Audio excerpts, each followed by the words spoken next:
महाराष्ट्र काँग्रेसने एक पोस्ट टाकली आहे समाज माध्यमात की ज्या काँग्रेस पक्षाशी आपले वडील आयुष्यभर एकनिष्ठ राहिले तर त्यांना तुम्ही ही गोष्टची जाणीव ठेवावी की राजीव गांधी यांनी स्थानिक स्वराज्य संस्थांमध्ये महिलांना 33% आरक्षण केलं, नंतर 50% आरक्षण काँग्रेसच्याच काळात लागू करण्यात आलं. तर खाल्लेल्या मिठाला जागायला शिका असं थेट टीका तुमच्यावर करण्यात आली. असे मी कोणाच्याही व्यक्ती हेतूबद्दल मी काही या ठिकाणी बोललेलो नाही आहे. मी पर्टिक्युलरली हे मला मान्य आहे की काँग्रेसच्या राजवटीमध्ये महिलांना आरक्षण देण्याचा निर्णय त्या काळामध्ये महाराष्ट्रामध्ये घेण्यात आला होता. हे नाकारत नाहीच ना आपण. मुद्दा एवढाच मर्यादित आहे. कालची जी घटना घडली मी काँग्रेसमधले जे महाभाग हे माझ्यावर टीका टिप्पणी करतायत त्यांनी विसरू नये की मी कोणावरही व्यक्तिगत या ठिकाणी माझी भूमिका मांडलेली नाही आहे.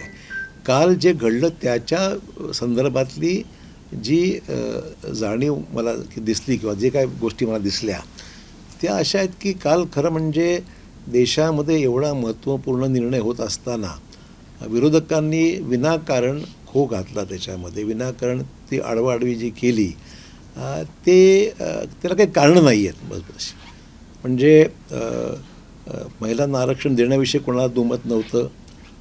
33% आरक्षण देण्यासंदर्भामध्ये बिलामध्ये अति उत्तम प्रमाणे सगळ्या गोष्टी मांडल्या गेल्या होत्या. अमित शहा यांनी गृहमंत्री या नात्याने जे प्रश्न उपस्थित केल्या गेले सभागृहामध्ये त्या संदर्भामध्ये स्पष्टीकरण दिलंच आहे की हे 50% कसं आलं. मग 33% आरक्षण द्यायचं असेल तर 50% जागा वाढवल्या पाहिजेत.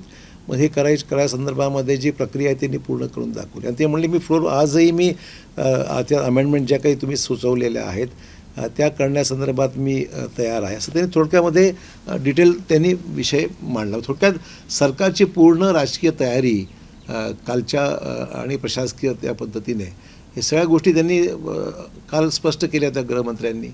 तर मग असं असताना कुठलंही कारण नसताना केवळ डिलिमिटेशन का करतायत आणि डिलिमिटेशनची गरज काय या क्षुल्लक कारणास्तव त्या ठिकाणी आणि जागा दक्षिण देशात म्हणजे दाक्षिणात्य राज्यामध्ये कमी होत आहेत हा जो अपप्रचार केला होता त्याबद्दलसुद्धा गृहमंत्र्यांनी स्पष्टीकरण दिलं की कुठल्याही जागा कमी होत नाही आहेत. त्याचं प्रमाण त्यांनी समजून सांगितलं की प्रत्येक राज्याला त्या काही प्रमाणात वाढच होत आहे.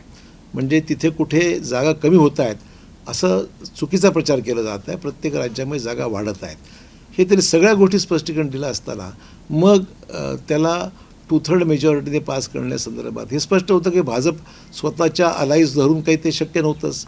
2/3 त्याला स्ट्रेंथ लागणारच होती. तर 2/3 करण्यासाठी विरोधकांची मदतीची आवश्यकता होती. पहिल्यापासून जाणीव होती या गोष्टीची. आणि अशी अपेक्षा होती की विरोधी पक्षसुद्धा याचा विचार करूनच पॉझिटिव्हली रिस्पॉन्ड करेल. कारण त्याच्यात महत्त्वाचा भाग जो होता तो म्हणजे महिलांचा आरक्षणाचा. यात कोणाचं दुमत नसताना मग हे आडवाआडवी फक्त एवढाच कारण असतं की मग या सगळ्या निर्णयाचं क्रेडिट श्रेय जे आहे ते मोदी सरकारला जाणार आहे आणि ते होऊ द्यायचं नाही.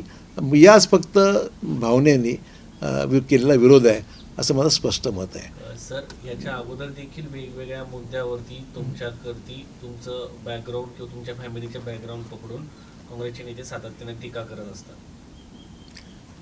असं आहे की त्यांना माझं स्पष्ट म्हणणं आहे की जोपर्यंत मी काँग्रेसमध्ये होतो मी कधी काँग्रेसबद्दल मी आजही पक्षामध्ये भाजपमध्ये जरी असलो तरी माझं व्यक्तिगत मी कधी काँग्रेसच्या विरोधामध्ये जोपर्यंत काही आता हे विशेष मी इश्यू बेस बोलतो आहे.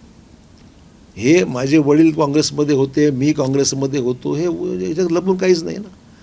पण आज मी ज्या पक्षामध्ये आलेलो आहे त्या पक्षामध्ये आल्यानंतर ही जी भूमिका मी घेत आहे ती पक्षाची भूमिका आहे आणि पक्षाचा निर्णय जे बरोबर निर्णय घेतले योग्यच आहे.